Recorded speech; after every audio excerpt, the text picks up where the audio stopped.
Once again, Sibrina Collins, who is Executive Director of the Marbuger STEM Center at my employer, Lawrence Technological University. Whoops, you can see it right there.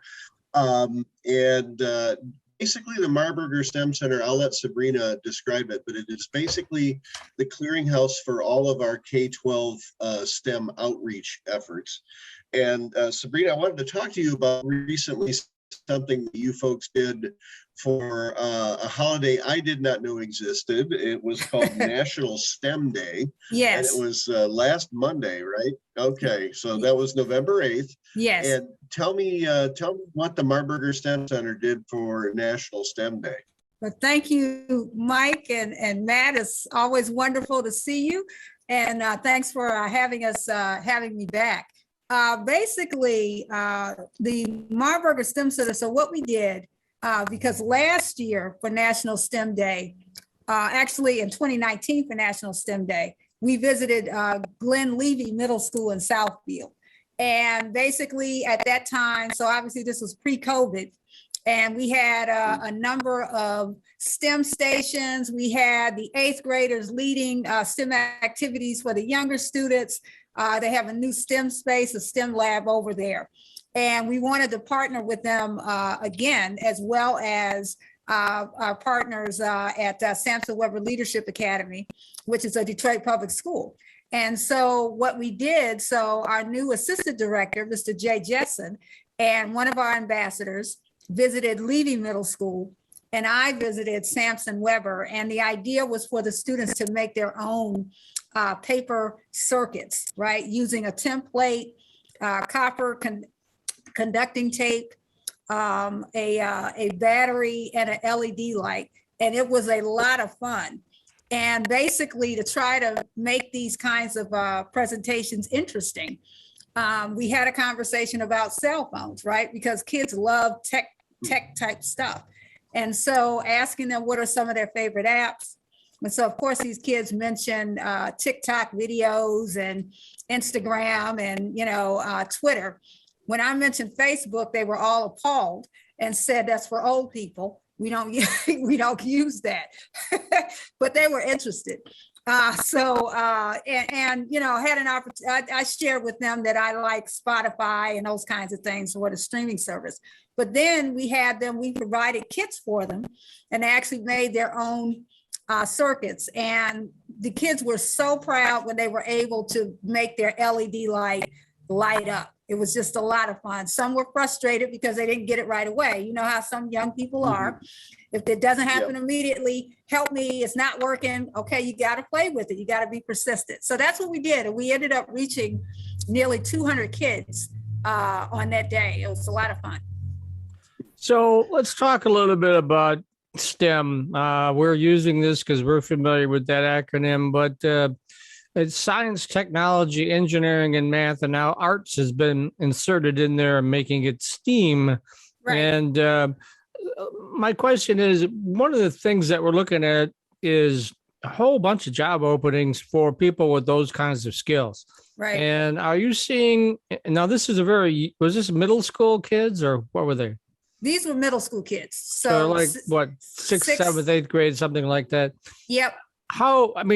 I suppose with this generation, as compared to Matt and my generation, who didn't have any technology to speak of back in them days when we rode elephants, and stuff like that. These kids, these kids have grown up around technology. For instance, I use the example, my 3-year-old grandson, I bought him a little tablet for his third birthday. And initially he was frustrated with it, but I've talked with my daughter and he's got it down now and he never lets that thing go. He's a 3-year-old, right? All right. But what I'm saying is the kids that you're working with, are they really excited about the idea of maybe someday going into STEAM professional careers or something? They are. They absolutely are. And what I'm also noticing too is that a lot of young people are actually interested in starting their own businesses.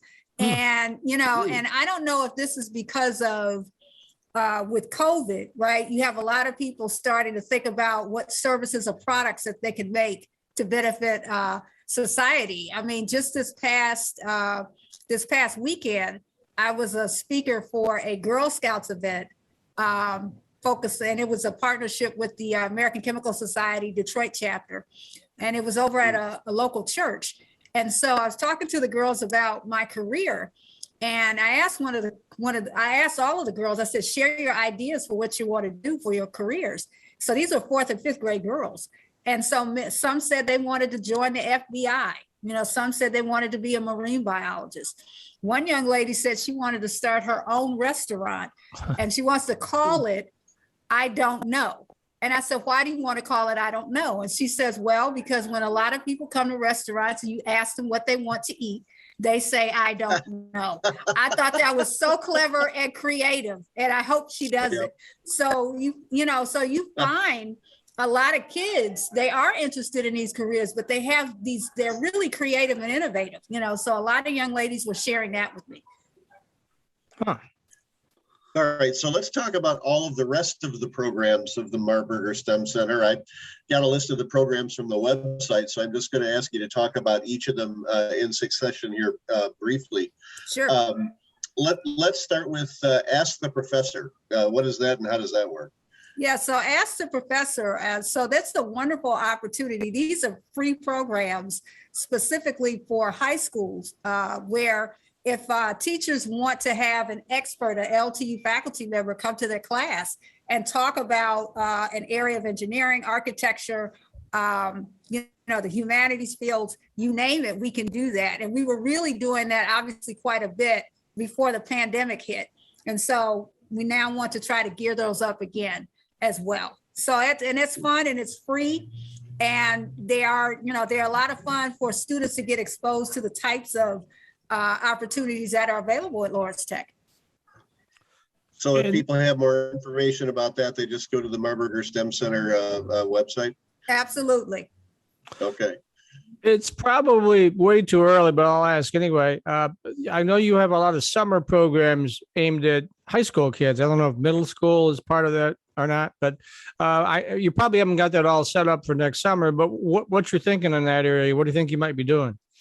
Well, actually for the summer, so we are gearing up, planning for in-person summer camps for high school students. And we offer nearly 30 of them across all 4 of LTU's colleges, like molecules and medicine. Automotive engineering is probably our most popular summer camp. Starting your own business, those kinds of things. So it'll be both in-person and commuter opportunities. So if students want to live in the college dorms and eat cafeteria food and get that real, LTU experience, they could certainly do that. But in addition to that, so you mentioned middle school. So we have the partnership with the Engineering Society of Detroit for their Girls in Engineering Academy. And so the plan is to have about 25 to 30 middle school girls living in our college dorms for 4 weeks and playing the role of engineers, so that's what we're planning to do for the summer. Absolutely. Are you still going to offer the CSI one? No, not this year, but there is, we need to bring that back because teachers are very interested in that program, and it's a great week-long experience. So I've gotten a few emails last summer, teachers wanting to know if we were actually going to do that. So that's something that we definitely need to bring back, and we will bring that back. Okay. And of course, and how about, go ahead, Matt. What's that, Mike? Oh, go ahead. Well, I was just going to say how that works is we don't, they learn how to figure out how long something has been dead by the generations of flies that have grown in it. Yes. And they don't use, obviously they don't use people for that at Lawrence Tech. We just leave a piece of beef outside for a while and it attracts a few flies. Oh, come on, put a cadaver out there. Who would mind, right? No, that'll get us in trouble. That'll get us into big trouble. Yeah. Extreme Science Saturdays are also back, right? Right. And so talk about that a little bit. Yeah, so beginning in January, so Extreme Science Saturdays, that targets high school students and middle school students. And so these are in-person types of workshops. Obviously, due to COVID, we delivered them virtually. for the past year, but we're looking forward to bringing it back. We're going to kick things off with building a circuit, an LED circuit. We're going to have the starting your own business, entrepreneurial mindset, extracting DNA from strawberries, you name it, we're going to have it this year. So we're excited and just looking forward to having the students back on campus. And of course, partly, I mean, you do this for a variety of reasons, but in part, I think you have pretty good LTU recruitment with the high school kids. I mean, I'm sure you have percentages on there of the students that go through your summer camps, how many end up enrolling at LTU? Yeah, so nearly, like you just said, Mike, it's those high school summer camps are a high yielding program, very important for enrollment. Nearly 50% of the students that participate actually enroll at Lawrence Tech. And I think the reason for that is because not only are the faculty, our amazing faculty leading these summer camps, but we have our own students involved, right? And so, young people, they want to hear from other young people. They don't want to hear from old folks like myself. They want to hear it from them, why LTU is an awesome place to be. And I didn't want to let this end without mentioning that the stuff that Marbuger STEM Center does is, mostly for students, but we are also heavily involved in professional development for K-12 teachers, right? So let's talk about that in just a minute. Absolutely. And so for the past, you're right. And so we have this partnerships with a number of school districts where our faculty actually lead professional development workshops with K-12 teachers. So DPS, Southfield, you name it, we've done that. Most recently, I participated in a virtual professional development workshop where I led an icebreaker activity focused on storytelling in the classroom and listening to the teachers share their ideas on how they would do that with the students. And it's a lot of fun. I'm really into storytelling now and, really using that as a pedagogical tool to engage students. What was that? You did an interesting seminar class with that from that Marvel universe, that the metal that doesn't really exist. What was that called again? So vibranium. Yes, that's right. Marvel Studios Black Panther. And I am excited that the sequel to that movie will be out this year. So my goal is to hopefully get inspired again and come up with another activity focused on the applications of superhero science to engage students. So what that was about was getting students interested with the periodic table, which I think is the most awesome thing ever created. And getting them to think about Spoken how like it's a true arranged. chemist. Yes. Everybody should be a chemist, Matt. Well, so we all are, right? That's what cooking is, after all. So come on now. That's Good exactly point. it. Yeah. We all know some of us aren't very good cooks, but that's a whole other conversation. Yeah, I'm an okay cook. We're down to the last minute of the segment, so let's have you tell people how they can get a hold of you and how they can get more information about the Marbuger STEM Center at LTU.